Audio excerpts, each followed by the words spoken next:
ને મિત્રો paper solution જોઈ રહ્યા છે એમાં બિન સચિવાલય 2014 ની અંદર પૂછાયેલો આ સમ કે 6% લેખે ₹6000 નું બીજા વર્ષનું ચક્રવૃદ્ધિ વ્યાજ. મિત્રો હવે તમે બધું જાણો છો કે આપણે I બરાબર PRN છેદમાં 100 એટલે સાદું વ્યાજ પહેલા વર્ષનું. હવે પહેલા વર્ષનું સાદું વ્યાજ કયો કે ચક્રવૃદ્ધિ વ્યાજ, બંને કેવું હોય? સરખું. એટલે તમે દાખલા તરીકે પહેલા વર્ષનું શોધી અને એના ઉપર જ પાછું સાદું વ્યાજ એટલે કે વ્યાજનું વ્યાજ કેટલું થાય છે એ ઉમેરી દો એટલે બીજા વર્ષનું મળી જાય. જેમ કે અહીંયા સ્વાભાવિક છે કે 6000 ગુણ્યા 6 ગુણ્યા પહેલા વર્ષનું આપણે જોઈ લઈએ તો તરત જ તમે આ 36 ₹360 આવી ગયા. તો આ પહેલા વર્ષનું સાદું વ્યાજ અથવા તો પહેલા વર્ષનું ચક્રવૃદ્ધિ વ્યાજ, આ બંને કેવા હોય? સરખા. હવે ચક્રવૃદ્ધિ વ્યાજ એટલે શું છે કે બીજા વર્ષનું છે તો 360 તો થશે જ, પણ એના ઉપર પણ વ્યાજ ગણાશે. કેટલું? તો વ્યાજનું વ્યાજ કેટલું? તો કે સાદું.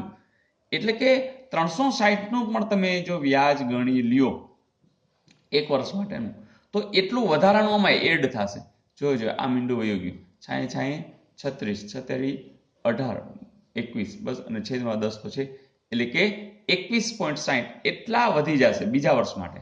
પહેલા વર્ષ માટે 360, બીજા વર્ષ માટે આટલું વધી જશે એટલે કે 381.60 ખાલી બીજા વર્ષનું પૂછ્યું છે એટલે આપણે આ રીતે પણ ગણી શકીએ. તો જવાબ આવશે 381.60. ફરીથી યાદ રાખજો મિત્રો કે સાદું વ્યાજ અને ચક્રવૃદ્ધિ વ્યાજ પહેલા વર્ષ માટે તો હંમેશા સરખું જ હોય છે. ચક્રવૃદ્ધિ એટલે શું કે વ્યાજનું વ્યાજ ગણાય છે એટલે બીજા વર્ષ માટે આટલું થયું. વળી ત્રીજા વર્ષ માટે શું થાય? તો વળી પાછું આના ઉપર વ્યાજ ગણાય. તો આ રીતે ચક્રવૃદ્ધિ વ્યાજ થતું હોય છે. ઓકે ફ્રેન્ડ્સ,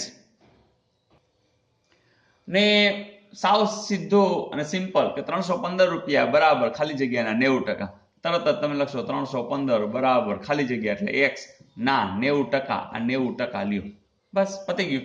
આ x ની કિંમત શોધવી તો 100 આ બાજુ જશે, 90 નીચે જશે. શું થાય?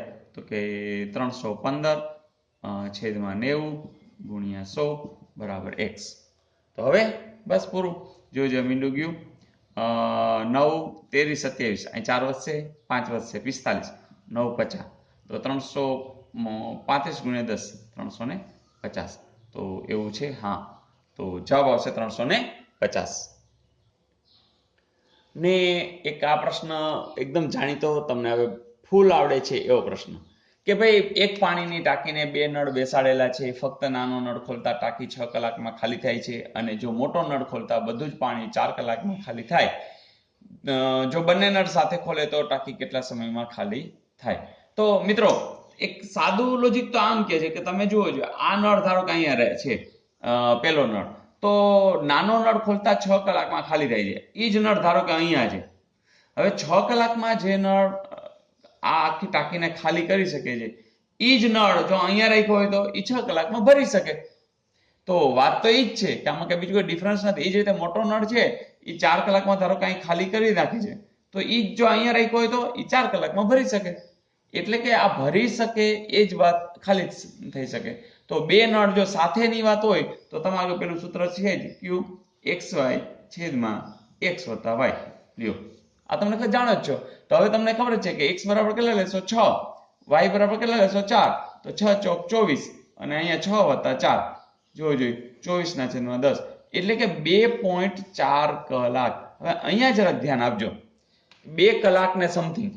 જો કે અહીંયા સીધે સીધું મળી જાય 2 કલાક સમથિંગ એટલે, પણ 0.4 એટલે શું? તો મિનિટમાં જવું હોય ને તો તમારે 60 ગુણવો પડે કારણ કે 1 કલાકની 60 મિનિટ થાય છે. 0.4 કલાક તો 0.4 એટલે 4 દશાંશ મીંડું ગયું 6 ચોક ને 24 મિનિટ આવે બરાબર. તો 2 કલાક 24 મિનિટ તો છે જ એવો જવાબ. તો મિત્રો આ ખાલી થવાની વાત કરી છે પણ એ ભરવાની વાતો કે ખાલી થવાનીમાં કઈ ફેર પડતો નથી. એટલે આપણું કોઈ સૂત્ર તો આ જ આવશે xy છેદમાં x વત્તા y.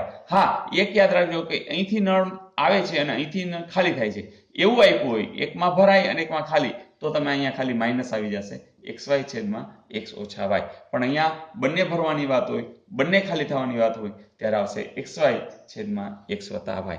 Okay friends, enjoyed. બસ કામ આગળ ધપાવતા રહ્યો. All the best.